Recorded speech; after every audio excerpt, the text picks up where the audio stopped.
News Channel 21 learned late today the student who brought a loaded gun to Ben's Butte Middle School had a list of individuals they allegedly intended to target.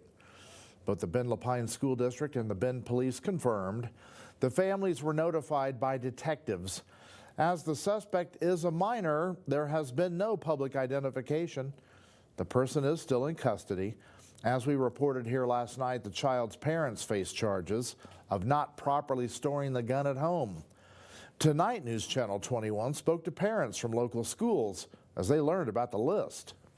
It's disturbing. It's kind of every parent's worst nightmare. You know, you hear about something like this, someone come bringing a school to where your kid's at, and you can't really do anything about it. You know, it's unsettling. You know, I don't really know what to make of it, honestly. Like, with the new information that's going on, I heard about it and I really hoped that there were some different circumstances. But now, knowing some new information, it makes me really worry to send my kid to school. We've also learned another Pilot Butte student faces disorderly conduct charges after making threats against the school.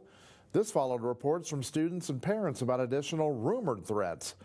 The district superintendent told News Channel 21 in part, "We are so relieved and grateful for the swift actions of our staff and school resource officer in preventing what could have been a tragic outcome."